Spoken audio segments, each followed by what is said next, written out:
This podcast contains adult content and themes. For a full list of our content warnings, please see our show notes. Listener discretion is advised.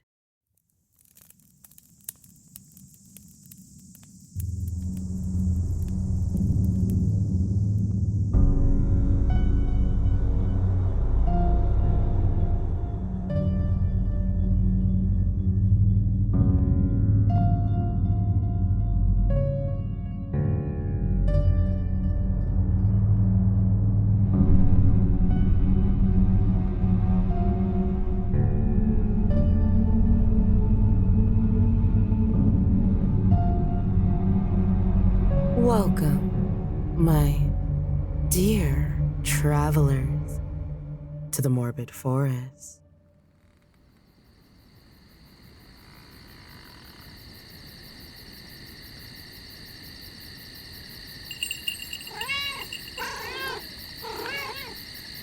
Oh, why hello there, dear travelers. Aren't you two the most darling mischief makers?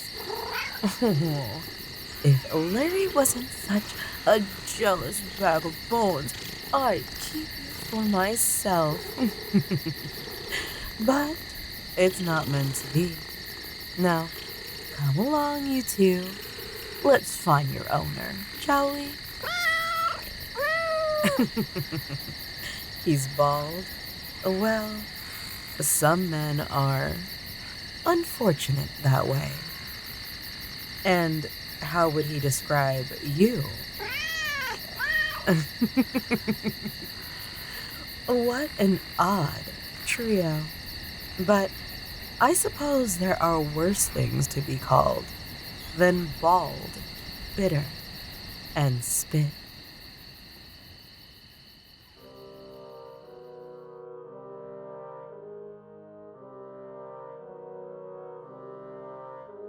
He was receding. There was no way to doubt it. And at 28, it was devastating. Came muffled taps against his window in the other room. Jake rubbed the bald spots on the back of his head and separated the thinning strands of hair.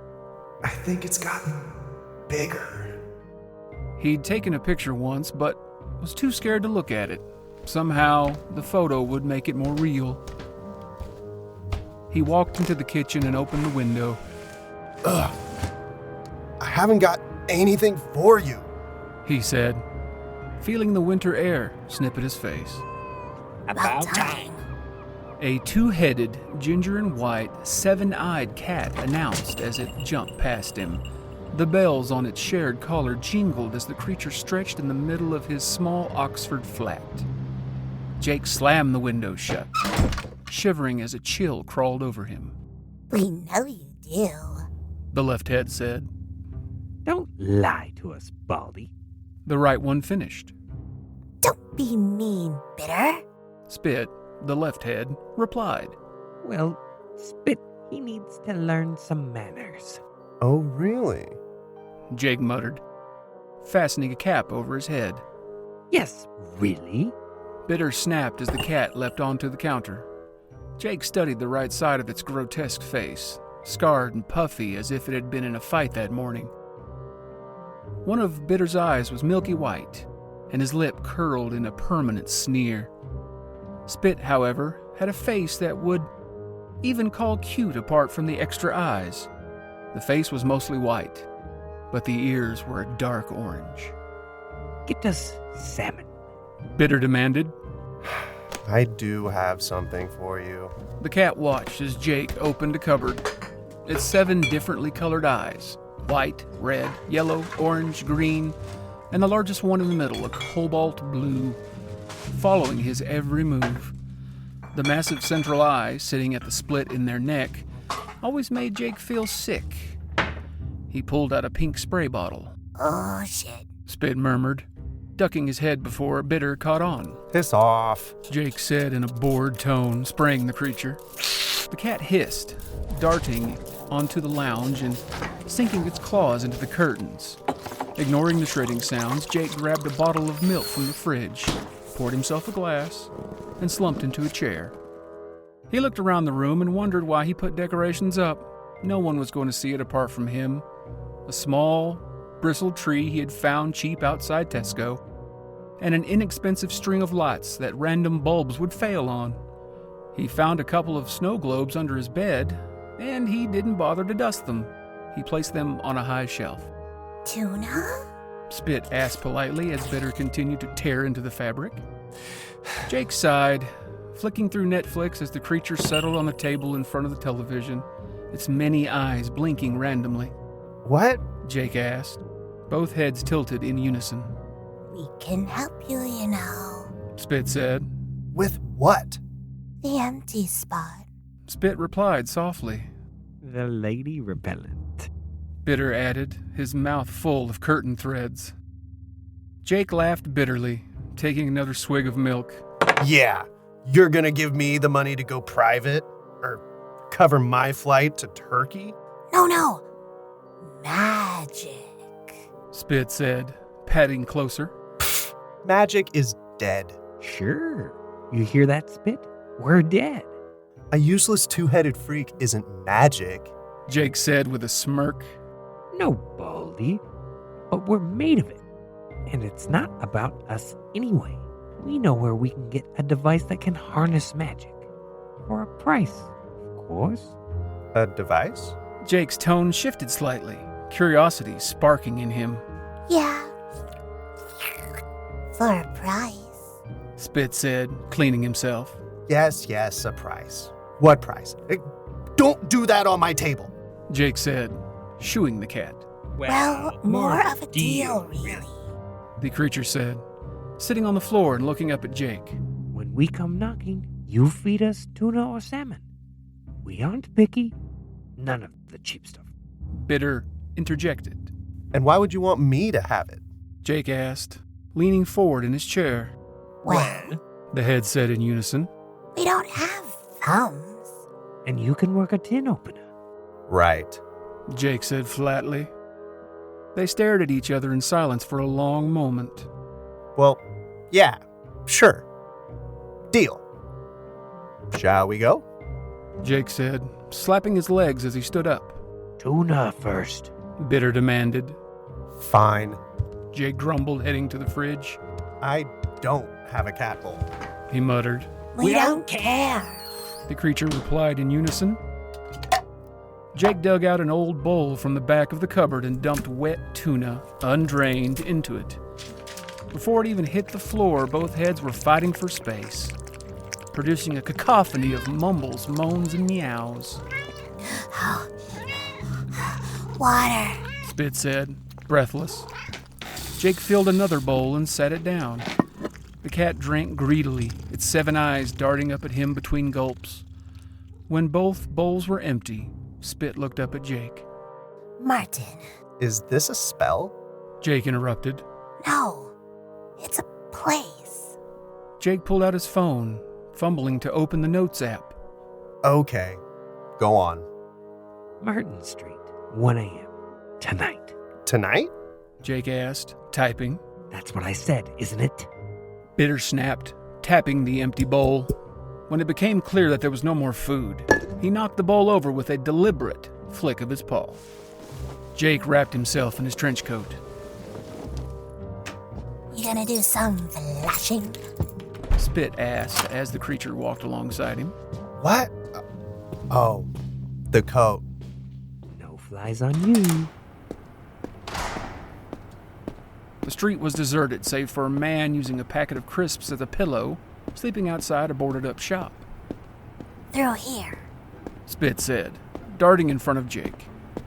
Its 2 tails interlocked as it led him down a dark, narrow alleyway. Jake followed, his canvas jacket scratching against the rough brick wall. The alley opened into a small waste storage area, where 4 bins stood in a row. 1 green bin tipped onto its side. Black bin bags spilled out, some ripped open and others shrunken, soaked in who knew what. The cat jumped onto the overturned bin. You'll find it in here. Spit said, tapping the side of the bin with a paw. In it? Jake asked, grimacing. Do we always have to repeat our... Let me spit. so it's easy for him to understand. Bitter interrupted, clearing his throat. You put hand in bin, you find magic device. It stinks. Jake said, covering his nose with his jacket. Yeah, we know. We'd help, but no thumbs. Jake looked at the cat in the dim light of the alley. Both heads grinned devilishly. Okay, I guess. He rolled up his sleeves and pried open the nearest bin bag. A pot of yogurt spilled out, its contents green and gray, coating his palm. Jake bit the inside of his cheek to keep from gagging as he dug further into the bag. His fingers brushed something hard, a beak. Ah, yes, please. Bitter said, licking his lips. Jake turned to see the cat looming over him, its eyes wide. Fighting the urge to gag, he picked up the beak and threw it toward the creature. It leapt off the bin and pounced on the prize. What am I even looking for? Jake asked. Naomi, you found it. Spit replied, his words muffled by chewing. Jake sighed and ripped into the next bag, working faster, desperate to get it over with. Rotten food, nappies, and a pigeon, this one missing its beak, tumbled out.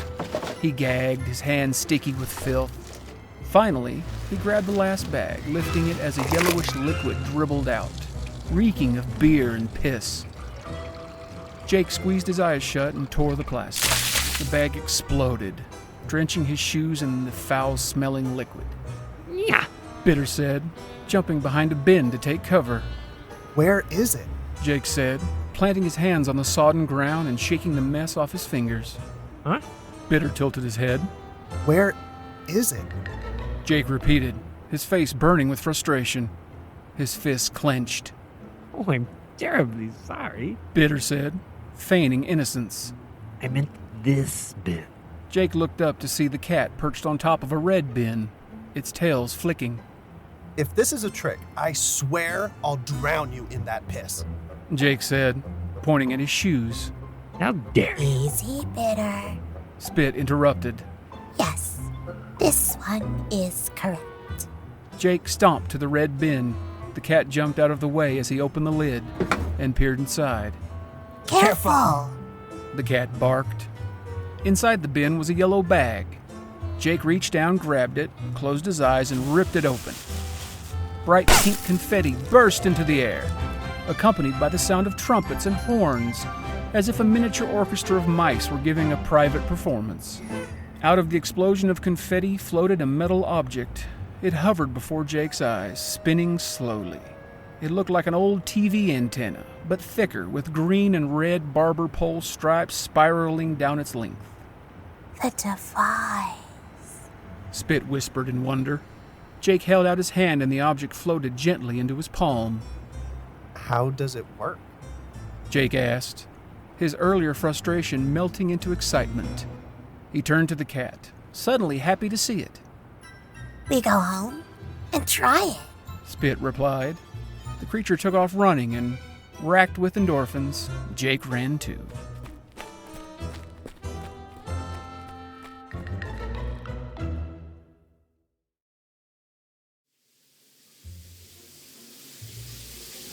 Jake showered as quickly as he could, threw on his pajama bottoms and an old t-shirt, and looked at the growing bald spot on his head. He rubbed it absent-mindedly, but smiled anyway, making his way to the lounge. He found Bitter and Spit, taking turns licking themselves.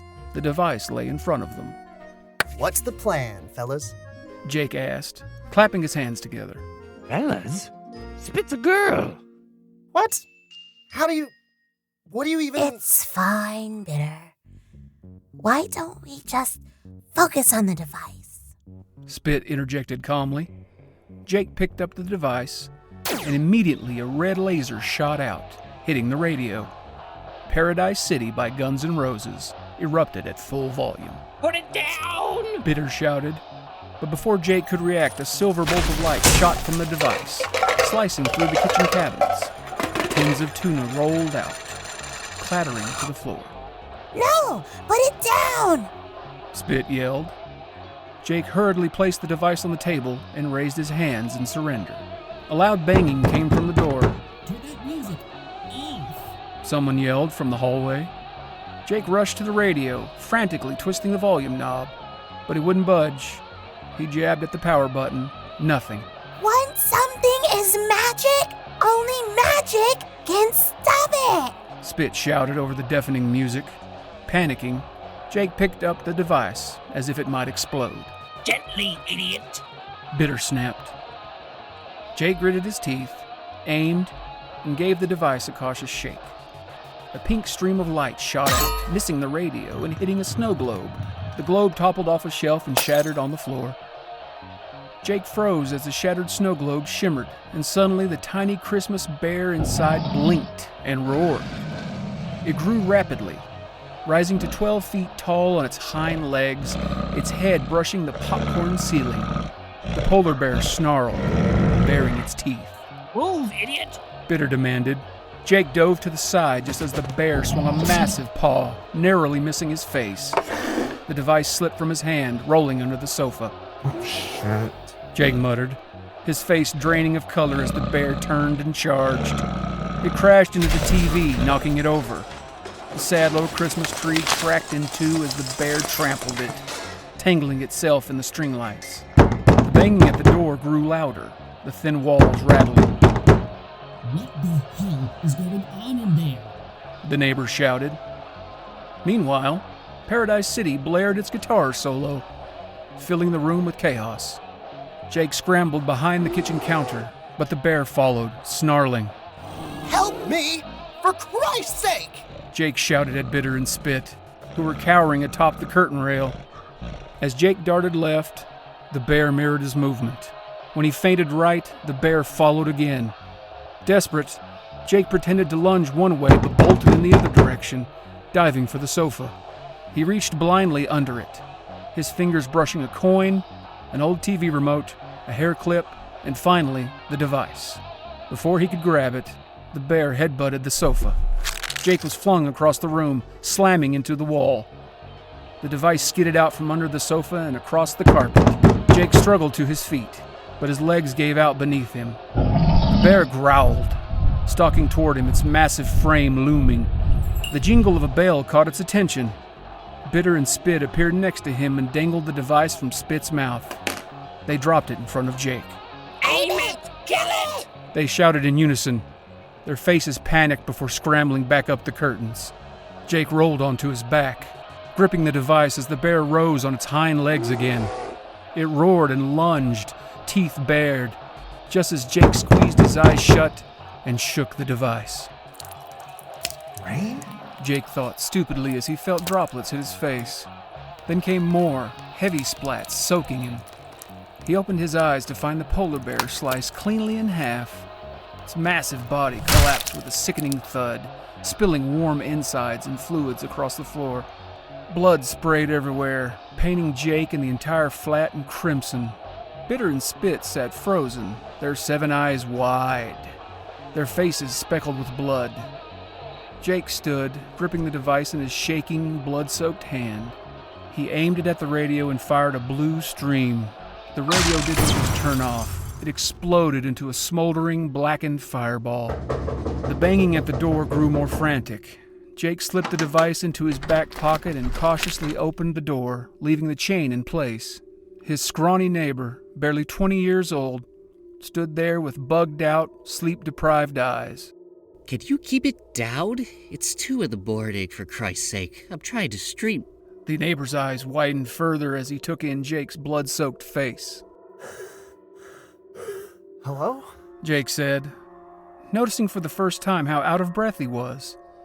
He wiped his face and realized he was covered in sweat and blood. What? The neighbor stammered, stepping back. I was painting. Yeah, painting. Good one, Painty.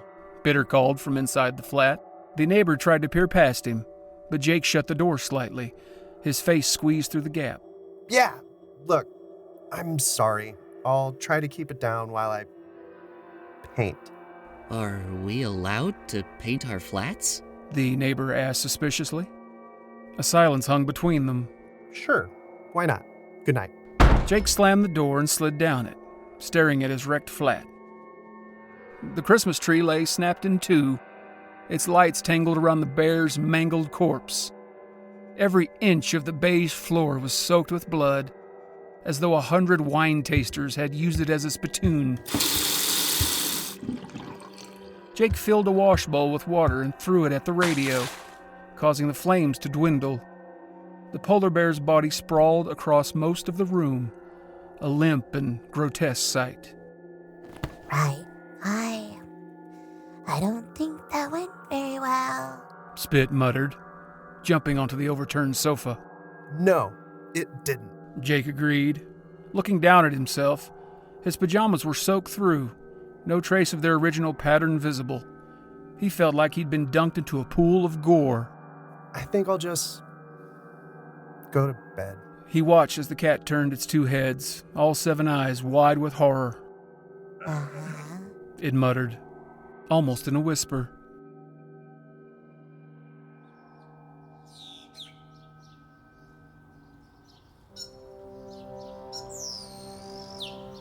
He heard the birds first. The sunlight shone through his window. Jake stretched and cracked his neck. It had been a dream. Jake felt good as he stepped out of bed and made his way to the lounge. The blood, the bear, and the cats were gone. His decorations were perfectly fine. Jake took a deep inhale and smiled. He made himself a cup of tea, whistling Wham's Last Christmas. Afterwards, he showered. While looking at the balding spot on his head, he rubbed it and muttered, I just wish you'd go. He noticed something odd, his right eyebrow twitching, almost vibrating. Then his left eyebrow did the same. Jake leaned closer to the mirror, his nose practically pressed against the glass. They weren't just twitching, they were moving. His eyebrows had sprouted legs.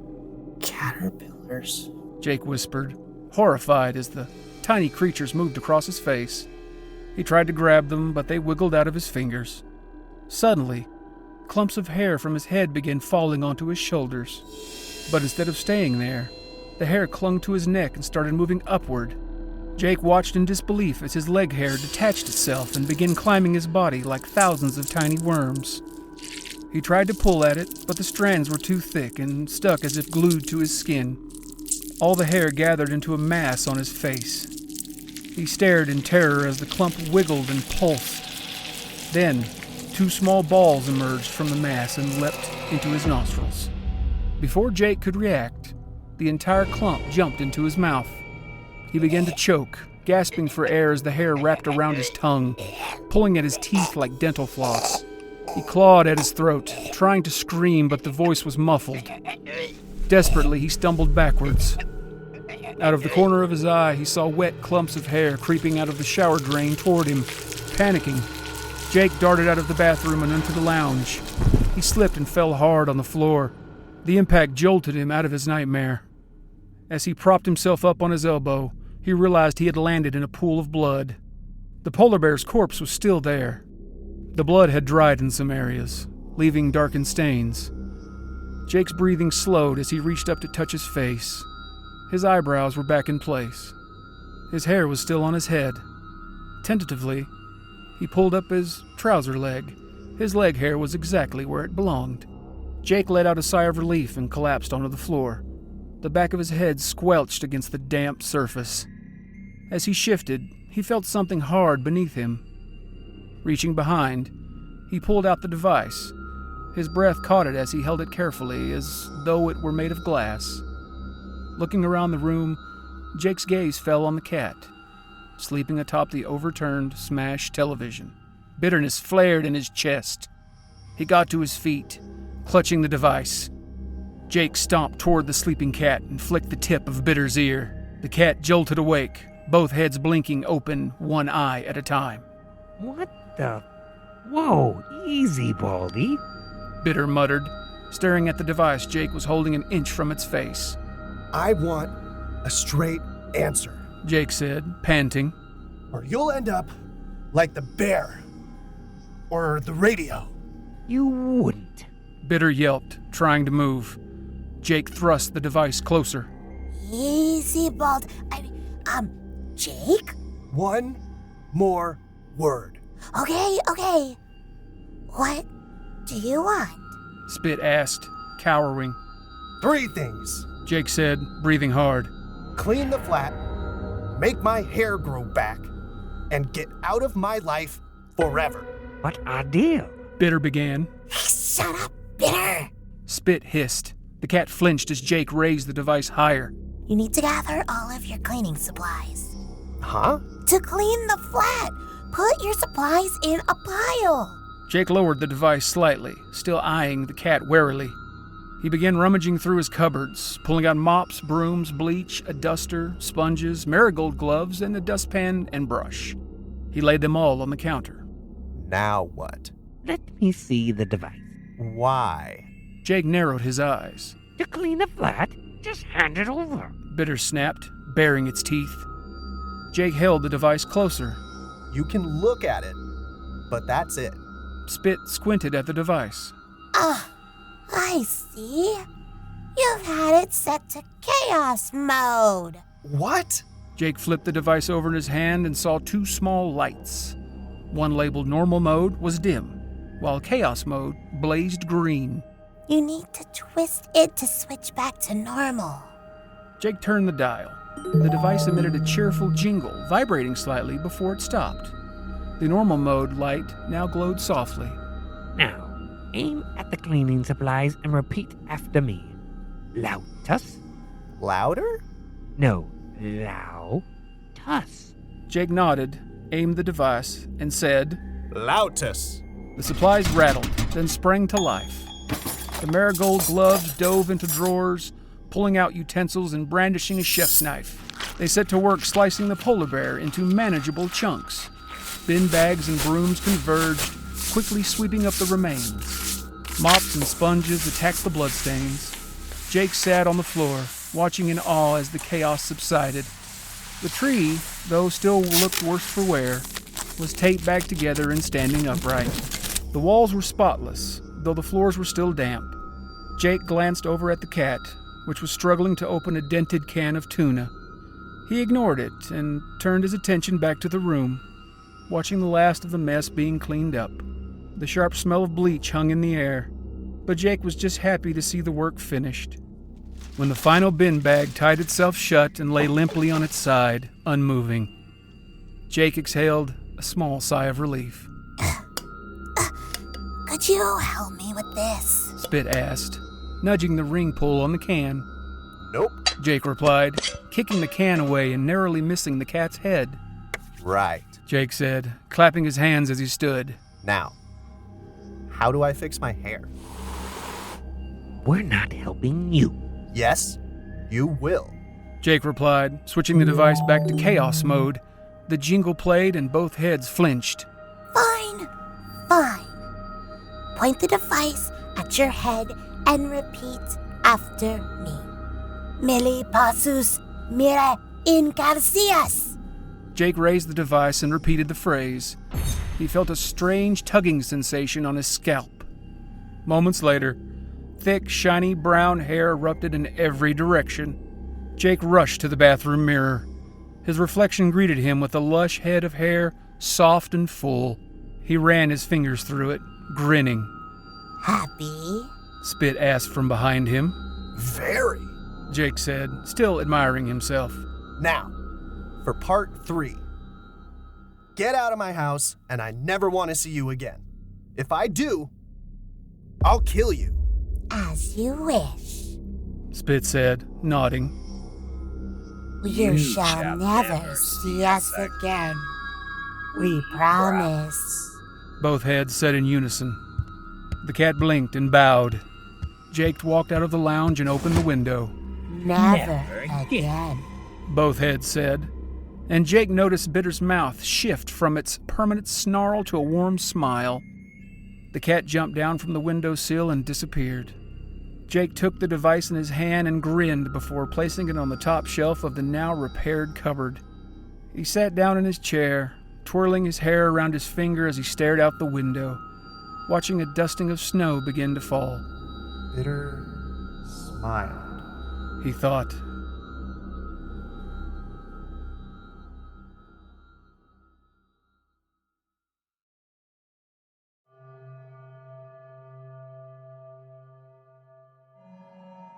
That night, he dressed up in a clean linen shirt and Wrangler jeans. Although the cleaning supplies had fixed the cupboard and the tree, the radio and TV were beyond repair. The broken glass, ash, and flames had been cleaned up, but the devices no longer worked. He decided he would attempt to fix them later or buy new ones.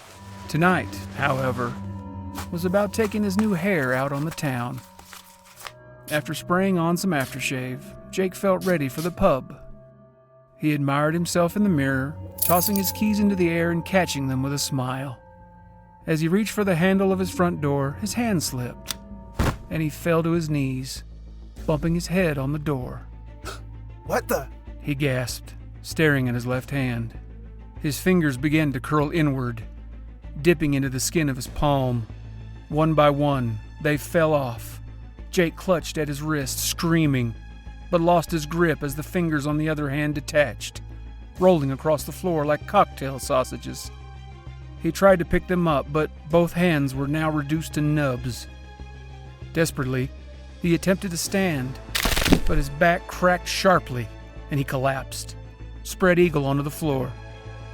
Agony tore through him as he felt each vertebrae in his spine snap. One by one, he screamed again, his tongue suddenly thick in his mouth, brushing against what felt like sharpened fangs. Jake tried to stand, but waves of pain surged through his body. He collapsed onto his belly, writhing as new growths and changes tore through him.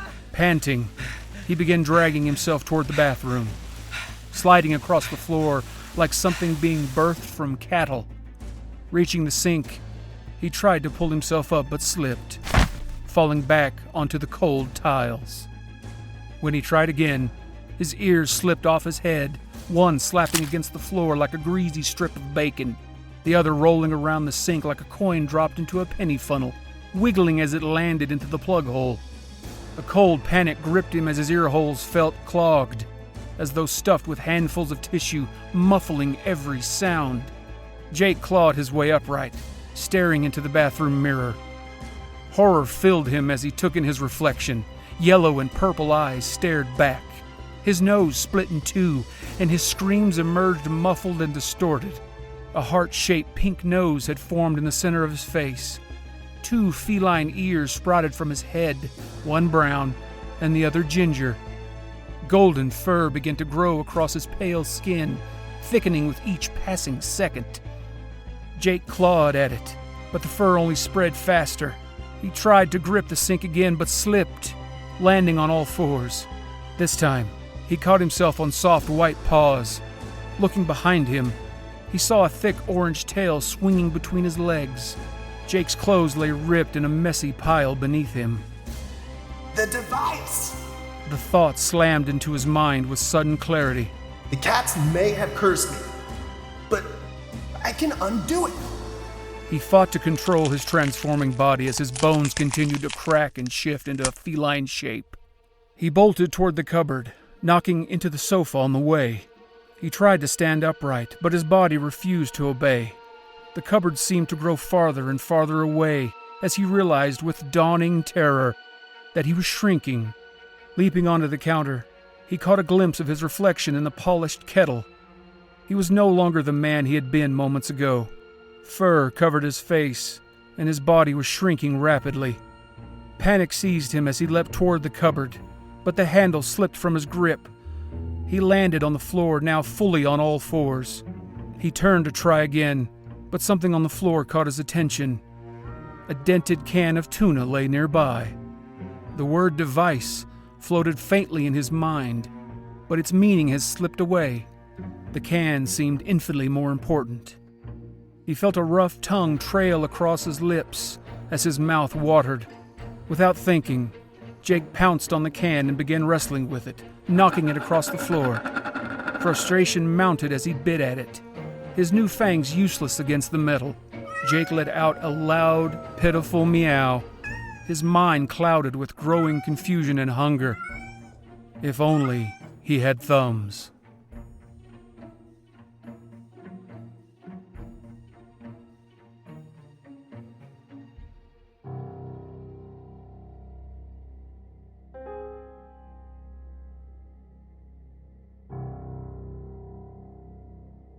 This has been a Morbid Forest production, and on this week's episode, you've heard Bald, Bitter, and Spit, written by Tom Edmonds, with narration by David Kurze as your narrator, Sean Conkling Methot as Jack or Baldy, Kyle Bone as Bitter, Naomi Richards as Spit, and Kiefer Light as the neighbor. Story editing and audio production by Naomi Richards. Our theme music was created by Blakmoth. Music and sound effects provided by Epidemic Sound. No AI was used on any part of this audio production. If you enjoyed Tom's work, go ahead and check the link in our show notes for more stories from Tom. Follow us on X or Twitter if you're old school, Instagram, Threads, Blue Skies, Discord, and now TikTok to stay up to date on all the happenings within the forest. Interested in more morsels of the forest? Then join our Patreon. As a faithful traveler, you'll receive exclusive access to early episode releases, access to all bonus content, as well as ad-free episodes, all for just $3 a month. That's patreon.com/The Morbid Forest. Can you spare a moment to help other travelers in need?